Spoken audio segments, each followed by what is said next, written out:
Hello mga mare, mga adlaw. So nanapod niya si Mother Tess. So ngit-ngit pa siya na kay sa'yo lagi ni mata si Mother Tess kay mabiyahe daw si partner. So 3:51 AM pa siya mga Mars.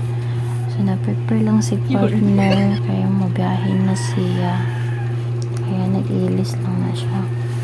So grabe jud ni kakugihan akong pares jud as in kay mabiyahe pa na siya as in ano baka naman masahero gani o sa siya mga to sa yung trabaho. So nga na siya kakugihan mga Mars, pero ang ako lang ba kay as in mag-uutong dugan pag nga na siya mabiyahe ba kaya naman kayo one time nga nakitaan ako siya ba nga nabiyahe diok man nito niya, pero as in mga Mars no kung matyo daw kasing naglantaw niya kaya wala siya ning uli. Alas 11 na. Nakita na ko siya kaya yatod mga na akong estudyante.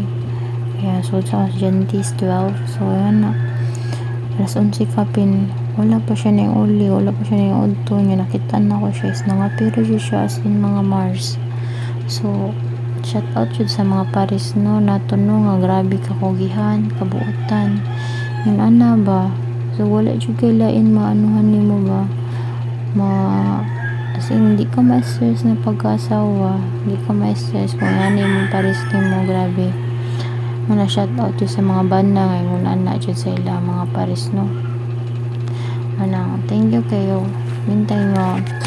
Please lang, i-share akong live, ay akong video, and akong tabang na po ni para sa mga yung pag mini vlog na ako mga Mars. And hope you share the live and like. Alright, and subscribe my YouTube channel mga Marsa for more videos. Thank you so much. Lumara na kay Madonna akong Paris. Bye bye.